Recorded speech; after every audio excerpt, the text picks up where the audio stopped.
Bonsoir et bienvenue sur le multivers de l'horreur, chaîne sur laquelle nous allons parler d'œuvres d'horreur en général, de films de genre, de mangas, de séries, de romans, de sagas. Si tu cherches une œuvre qui va te remuer, alors t'es au bon endroit. Nous allons commencer ce soir avec une œuvre que j'affectionne particulièrement. Il s'agit d'un manga et c'est Tokyo Ghoul. Tokyo Ghoul, c'est un manga écrit par Sui Ishida et que vous pouvez retrouver aux éditions Glénat en France. En français, vous avez tous les tomes. Alors, Tokyo Ghoul, de quoi est-ce que ça parle? Tokyo Ghoul, c'est d'abord un cadre, un contexte. Dans une société, dans la ville de Tokyo, plus précisément, qui est quand même une société très urbaine, existent des créatures humanoïdes qu'on appelle les ghouls. Alors, les ghouls, qu'est-ce que c'est? D'abord, elles ne sont pas différenciables d'êtres humains normaux, du moins pas sans certaines techniques, et elles consomment exclusivement de la chair humaine. C'est-à-dire les ghouls, elles ne peuvent pas digérer ni goûter de la nourriture humaine, ça a un goût de merde. Et d'un autre côté, vous avez les êtres humains qui, eux, essaient de se défendre des ghouls. Maintenant, dans une société où vous ne pouvez pas les différencier, personne ne sait si son voisin est une goule ou pas. Donc déjà, il y a cette paranoïa où tout le monde est un peu sur le qui-vive. Vous avez ce contexte et le personnage principal que vous pouvez retrouver sur la cover du premier tome, qui est Ken Kaneki. Alors Ken Kaneki, c'est un adolescent, comme tout le monde, en tout cas comme moi à son âge, je ne dirais pas mon âge, mais Ken Kaneki, c'est juste un adolescent qui aime qui aime vivre et qui aime beaucoup la littérature. Il est assez triste comme personnage, ou du moins on le connaît comme étant quelqu'un d'assez triste, même si on ne sait pas encore pourquoi.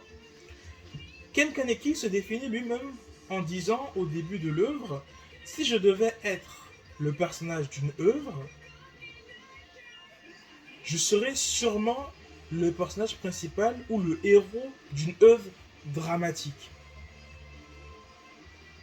C'est beau. Et donc, en fait, qu'est-ce qui va se passer avec ce personnage? C'est qu'il va, suite à un certain accident, se retrouver avec des organes de goule. Et je sais pas si vous vous rendez compte, mais ça va faire que Kaneki va commencer progressivement à passer de l'autre côté. Il va commencer, lui étant humain, à muter goule. Ce qui est sans antécédent, parce que les ghouls naissent ghouls et les humains naissent humains. Alors, pourquoi Ken devient une goule? Qu'est-ce qui va se passer? Comment est-ce que ça va être reçu du côté des humains? Comment est-ce que ça va être reçu du côté des ghouls? Quels sont les enjeux que ce nouveau spécimen va entraîner dans une société hyper manichéenne où tu as d'un côté les ghouls qui consomment des êtres humains et des êtres humains qui derrière se défendent? Parce que comment peut-on se comprendre si vous êtes la nourriture de votre prochain? Je ne sais pas si vous vous rendez compte à quel point c'est dur. Sans oublier que, comme pour toute chose, personne n'est 100% méchant ou 100% gentil. Et c'est là que Tokyo Ghoul se démarque particulièrement, c'est la profondeur et la complexité de ces personnages. J'adore les personnages bien écrits. Et dans une œuvre dramatique, des personnages bien écrits, c'est nécessaire pour que tu puisses t'identifier à eux et que tu puisses ressentir l'horreur de ce qui leur arrive. Parce que l'horreur, ce n'est pas seulement graphique, contrairement à ce que beaucoup de gens pensent. L'horreur, c'est une situation, c'est quelque chose qui, qui résonne avec un sentiment que tu as par rapport à un vécu ou quelque chose. Et Tokyo Ghoul arrive à nous faire rencontrer différents personnages, chacun avec sa psyché, c'est cet art ces espoirs. Je sais pas, qu'est-ce qu'il vous faut de plus? Mais alors, vous me demanderez, mais si j'ai regardé l'anime de Tokyo Ghoul et que je l'ai pas aimé, pourquoi devrais-je lire le manga? Et ben en fait, l'anime de Tokyo Ghoul, tristement, ne fait pas du tout honneur au manga et au dessin de Sui Ishida.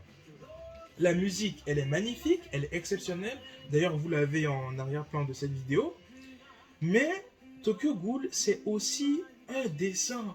Sui Ishida, je ne sais pas si vous avez remarqué avec les covers que je vous ai montrés, ce ne sont pas juste des dessins. Ou en tout cas, ils ne sont pas faits de manière traditionnelle par rapport à d'autres mangas qu'on pourrait regarder, qu'on pourrait lire. Il y a un certain côté pastel.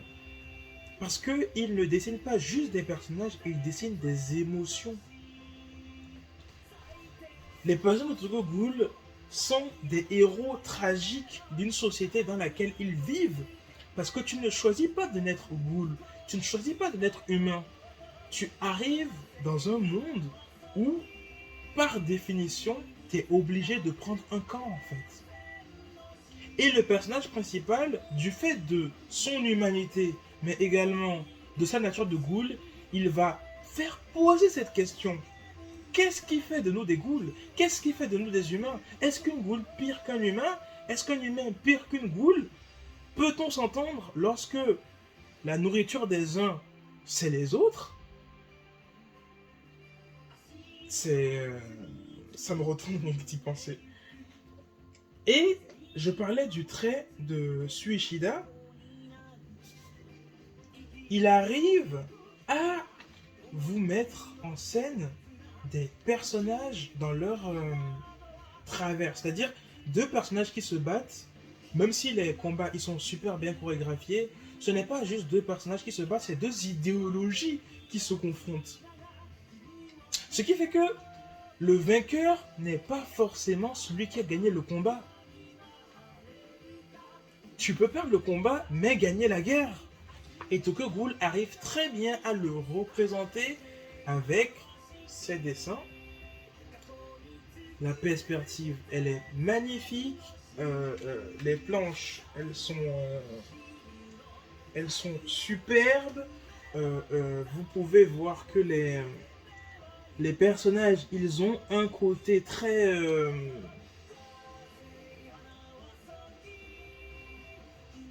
un peu comme une statue grecque en fait. C'est-à-dire, ils sont comme des... ce sont des héros d'une tragédie. Et Tokyo Ghoul, c'est une œuvre d'horreur. C'est un seinen. Les seinen, en fait, ce sont les mangas japonais, parce qu'en fait, les mangas japonais sont classés selon plusieurs grandes catégories en fonction de l'histoire qu'ils racontent et de comment est-ce qu'ils la racontent. C'est-à-dire comment est-ce qu'ils la racontent, la forme, et de quelle histoire ils parlent, le fond. Quand c'est des œuvres à destination d'un plus jeune public ou d'un public plus ouvert, familial, qui mettent en scène, ça c'est la forme, qui mettent en scène des personnages qui essayent d'accomplir un idéal par rapport à une société qui n'est pas forcément prête à être mise en cause, où tu as vraiment un esprit de jeunesse en fait, la jeunesse qui prend le pas sur le passé, c'est-à-dire un nouvel horizon.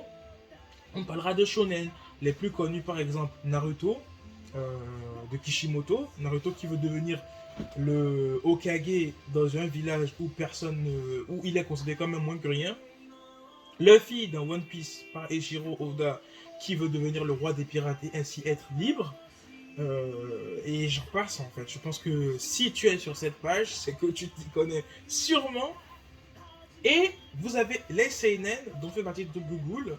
Tokyo Ghoul ou d'autres gros classiques comme Berserk, Shingeki no Kyojin, l'attaque des titans pour ceux qui le disent en français. Et ces mangas sont là pour faire réagir des sentiments viscéraux en nous. Parce que dans Tokyo Ghoul, par exemple, quand des personnages pètent les plombs, ça donne ça. Je sais pas si c'est assez visible. Il ne s'agit juste pas de voir quelqu'un triste en fait. Il s'agit de te faire comprendre le désespoir qui anime le personnage. C'est-à-dire quand vous regardez cette planche par exemple,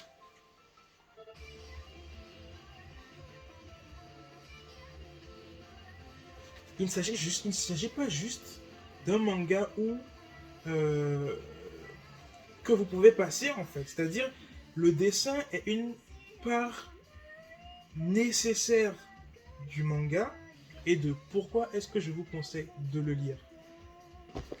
Je pourrais parler de Tokyo Ghoul encore des heures, je pourrais parler de tous les personnages et de la complexité qu'ils ont, parce que tu pourras rencontrer des êtres humains qui sont pires que des ghouls, explicitement pires que des ghouls. Tu pourras rencontrer des ghouls qui sont pires que des êtres humains, même si par définition ça paraît évident, mais pas vraiment. Et tu pourras admirer une très très belle histoire.